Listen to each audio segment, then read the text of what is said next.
Hakim-Hakim pasal 2. Malaikat Tuhan di Bokim. Lalu malaikat Tuhan pergi dari Gilgal ke Bokim dan berfirman, "Telah kutuntun kamu keluar dari Mesir, dan kubawa ke negeri yang kujanjikan dengan bersumpah kepada nenek moyangmu. Dan aku telah berfirman, aku tidak akan membatalkan perjanjianku dengan kamu untuk selama-lamanya. Tetapi janganlah kamu mengikat perjanjian dengan penduduk negeri ini. Mezbah mereka haruslah kamu robohkan. Tetapi kamu tidak mendengarkan firman-Ku. Mengapa kamu perbuat demikian? Lagi aku telah berfirman, aku tidak akan menghalau orang-orang itu dari depanmu. Tetapi mereka akan menjadi musuhmu, dan segala allah mereka akan menjadi jerat bagimu." Setelah malaikat Tuhan mengucapkan firman itu kepada seluruh Israel, menangislah bangsa itu dengan keras. Maka tempat itu dinamai Bokim. Lalu mereka mempersembahkan korban di sana kepada Tuhan. Orang Israel menyembah berhala pada zaman hakim-hakim. Setelah Yosua melepas bangsa itu pergi, maka pergilah orang Israel itu masing-masing ke milik pusakanya untuk memiliki negeri itu. Dan bangsa itu beribadah kepada Tuhan sepanjang zaman Yosua dan sepanjang zaman para tua-tua yang hidup lebih lama daripada Yosua, dan yang telah melihat segenap perbuatan yang besar yang dilakukan Tuhan bagi orang Israel. Dan Yosua bin Nun, hamba Tuhan itu, mati pada umur 110 tahun. Ia dikuburkan di daerah milik pusakanya di Timnat Heres, di pegunungan Efraim, di sebelah utara Gunung Gaas.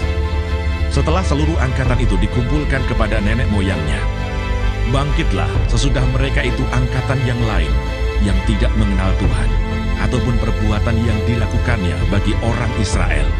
Lalu orang Israel melakukan apa yang jahat di mata Tuhan, dan mereka beribadah kepada para Baal. Mereka meninggalkan Tuhan, Allah nenek moyang mereka, yang telah membawa mereka keluar dari tanah Mesir, lalu mengikuti Allah lain dari antara Allah bangsa-bangsa di sekeliling mereka, dan sujud menyembah kepadanya, sehingga mereka menyakiti hati Tuhan. Demikianlah mereka meninggalkan Tuhan dan beribadah kepada Baal dan para Asitoret. Maka bangkitlah murka Tuhan terhadap orang Israel. Ia menyerahkan mereka ke dalam tangan perampok dan menjual mereka kepada musuh di sekeliling mereka, sehingga mereka tidak sanggup lagi menghadapi musuh mereka. Setiap kali mereka maju, tangan Tuhan melawan mereka dan mendatangkan malapetaka kepada mereka, sesuai dengan apa yang telah diperingatkan kepada mereka oleh Tuhan dengan sumpah, sehingga mereka sangat terdesak. Maka Tuhan membangkitkan hakim-hakim yang menyelamatkan mereka dari tangan perampok itu. Tetapi juga para hakim itu tidak mereka hiraukan, karena mereka berzinah dengan mengikuti Allah lain dan sujud menyembah kepadanya. Mereka segera menyimpang dari jalan yang ditempuh oleh nenek moyangnya, yang mendengarkan perintah Tuhan. Mereka melakukan yang tidak patut. Setiap kali apabila Tuhan membangkitkan seorang hakim bagi mereka, maka Tuhan menyertai hakim itu dan menyelamatkan mereka dari tangan musuh mereka selama hakim itu hidup.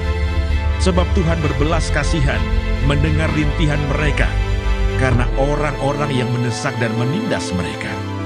Tetapi apabila hakim itu mati, kembalilah mereka berlaku jahat, lebih jahat dari nenek moyang mereka, dengan mengikuti Allah lain, beribadah kepadanya, dan sujud menyembah kepadanya. Dalam hal apapun mereka tidak berhenti dengan perbuatan dan kelakuan mereka yang tegar itu. Apabila murka Tuhan bangkit terhadap orang Israel, berfirmanlah Ia, "Karena bangsa ini melanggar perjanjian yang telah kuperintahkan kepada nenek moyang mereka, dan tidak mendengarkan firman-Ku, maka aku pun tidak mau menghalau lagi dari depan mereka satupun dari bangsa-bangsa yang ditinggalkan Yosua pada waktu matinya, supaya dengan perantaraan bangsa-bangsa itu aku mencobai orang Israel, apakah mereka tetap hidup menurut jalan yang ditunjukkan Tuhan, seperti yang dilakukan oleh nenek moyang mereka, atau tidak." Demikianlah Tuhan membiarkan bangsa-bangsa itu tinggal dengan tidak segera menghalau mereka. Mereka tidak diserahkannya ke dalam tangan Yosua.